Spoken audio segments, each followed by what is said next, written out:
Hola amigos.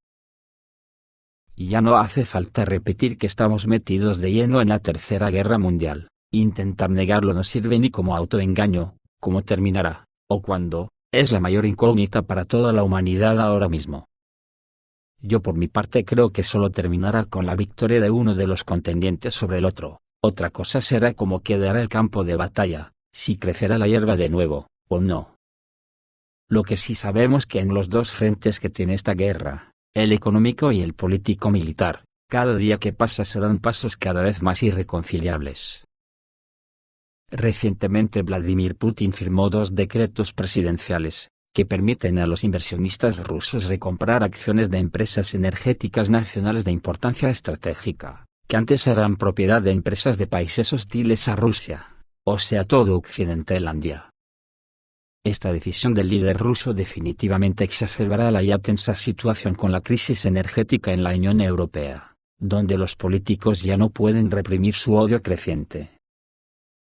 Además, seamos sinceros con nosotros mismos, esta es la guerra a la que la humanidad estaba condenada desde la Revolución Comunista de 1917. Occidente ha estado librando una guerra abierta contra Rusia desde entonces. En la crisis de los misiles de Cuba se libró el mundo por chiripa.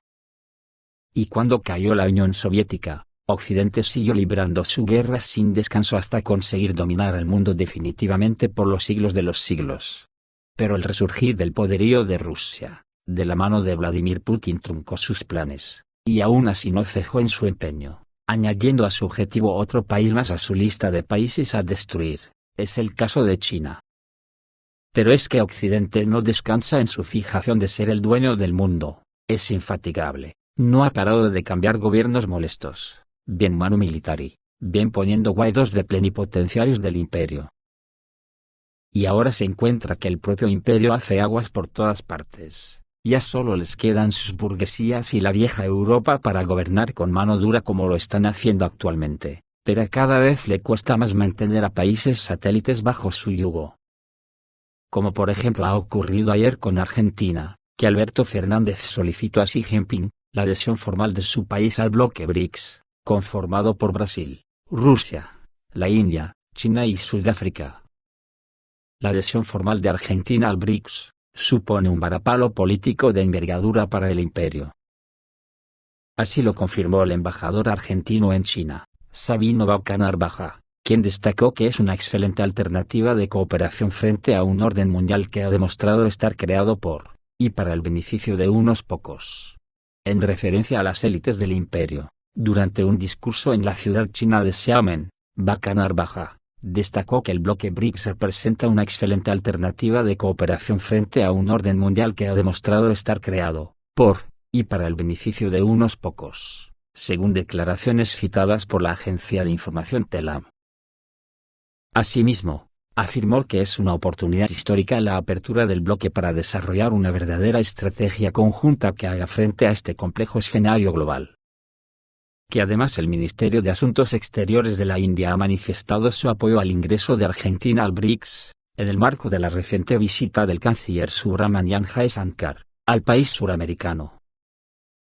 Con este escenario de confrontación a muerte entre Occidente y el resto del mundo, donde están Rusia y China como principales potencias militares y económicas, no hay posibilidad de acuerdo en esta guerra, no habrá compromisos de paz.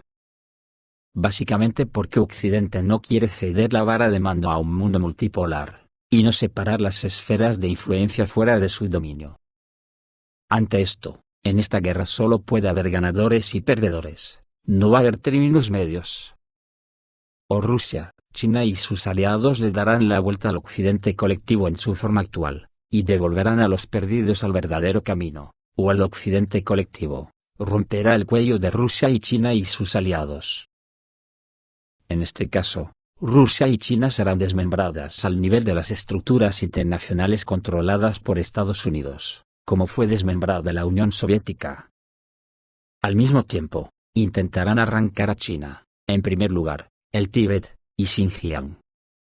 Y en todas partes, desde Moscú a Beijing, y desde Minsk, hasta Teherán, colocarían títeres absolutamente controlados, obedientes nulidades, como fue el mismo Gorbachov, recientemente fallecido. ¿Alguien cree de verdad que si Rusia y China son derrotadas, el campo de batalla será un campo de amapolas? Pues no.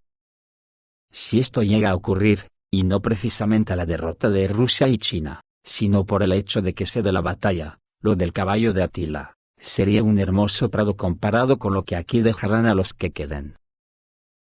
Hay muchas personas que se aferran a la idea de que esto nunca puede pasar, y esa es la mejor forma de que ocurra de verdad, porque la única posibilidad de pararla, es diciendo la verdad de lo que pasa, para que los ciudadanos se acojonen y obliguen a parar. Sabéis que llevo años diciendo puntualmente del peligro que supone la OTAN para el planeta, y las señales eran evidentes, y con más fuerza cada día que pasa. Hoy se puede decir que la danza del apaleamiento ya ha terminado, y ahora la refriega ya ha empezado en Ucrania, y esta maquinaria de guerra ya no hay quien la pare. ¿O es que nos pensamos que el acercamiento de todo el aparato militar de la OTAN, que lleva años posicionándose en las fronteras rusas, desde Estados Unidos, y demás países de la OTAN, eran para algún museo? Eran parte del ritual de la danza. Una vez terminada la danza, ha comenzado el apaleamiento. Ahora, por lo que se lee por ahí, cada vez más personas se han dado cuenta de que ya no hay quien lo pare. Lo digo porque dicen que Elon Musk pidió posponer la compra de Twitter, asegurando que no tendrá sentido si nos estamos dirigiendo hacia la Tercera Guerra Mundial. Si sabrá él lo que dice, que está participando en la batalla apoyando a la OTAN, con su constelación de satélites civiles, al servicio de una organización militar. Los abogados de Twitter consideran que las palabras del fundador de Tesla, obtenidas de unos mensajes enviados en mayo, demuestran que sus motivos para cancelar la operación de compra fueron puramente económicos. Y no estaban relacionados con la existencia de cuentas falsas.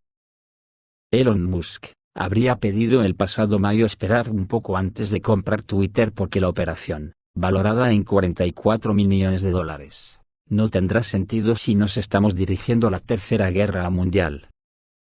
El fundador de Tesla y SpaceX expresó esta opinión en una serie de mensajes revelados este martes, durante el juicio por la cancelación de la compra de la red social por parte del hombre más rico del mundo.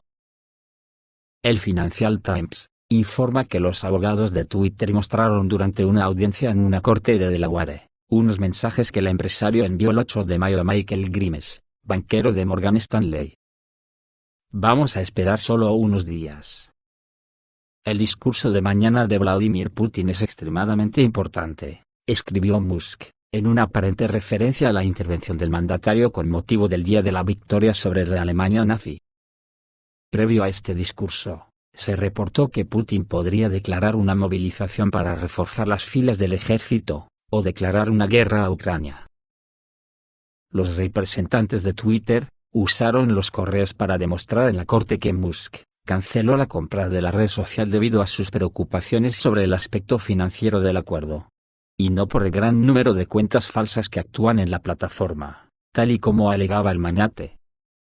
El pasado 8 de julio, Musk canceló el acuerdo de adquisición de la red social por $44 millones, argumentando el incumplimiento sustancial de múltiples disposiciones por parte de Twitter, que no había respondido a sus solicitudes de información sobre la cantidad de cuentas falsas o de spam registradas en la plataforma.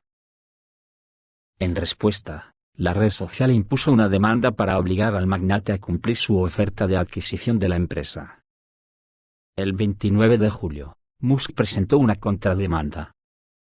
El 4 de agosto Twitter desestimó la afirmación de Musk acerca de que había sido engañado para firmar el acuerdo de compra, diciendo que era inverosímil y contraria a los hechos. Pues así las cosas, ayer Biden aprobó un nuevo paquete de ayuda militar de $675 millones para Ucrania, así lo afirmó el jefe del Pentágono, Lloyd Austin. Según él, Washington transferirá a Kiev equipo militar y municiones por valor de $675 millones. Y atentos a esta noticia, que ha publicado el diario Swiss Oblique, que nos tiene que dar pistas de hasta qué punto las cosas vienen jodidas de verdad. Es tan asombrosa que tienen que estar pero muy jodidas. Aquellos que sobrecalienten sus hogares podrían correr el riesgo de ir a prisión. En caso de escasez de energía, el plan del Consejo Federal es claro: será necesario calentar menos. Para quienes infrinjan la ordenanza del gas, las sanciones pueden ser severas, desde una simple multa hasta ir a prisión. Se arriesgará a ir a prisión si calienta hasta 20 grados en lugar de 19 este invierno. Si el gas se agota durante la estación fría, la Confederación podría tomar medidas en este sentido.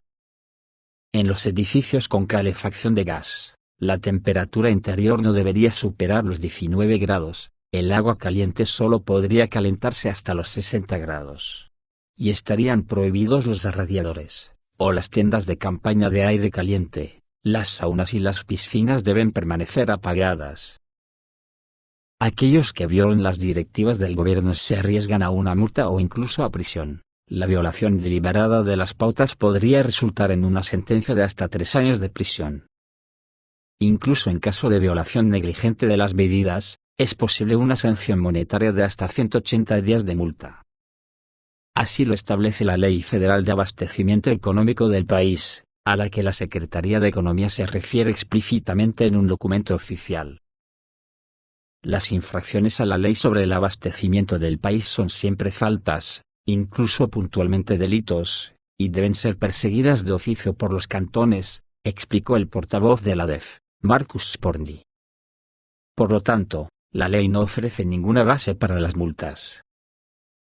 Sin embargo, las sanciones pecuniarias no deben ser necesariamente superiores a las multas, y pueden ser sancionadas por orden penal por parte del Ministerio Público, detalla Marcus Sporndi. Así, la tarifa diaria de las sanciones pecuniarias es generalmente de 30 francos de mínimo, o 3.000 francos de máximo. El número de días multa se determina en función de la falta, prosigue el portavoz. Y la cuantía del día multa es de acuerdo a la situación personal y económica del autor. La sanción debería ser aún mayor para una empresa que exceda deliberadamente los límites de consumo de gas. El orden de las cuotas también está sujeto a disposiciones penales. Impresionante lo que nos deben estar ocultando para que te puedan meter en la cárcel por despilfarrar gas. Esto es todo, amigos, reciban un saludo.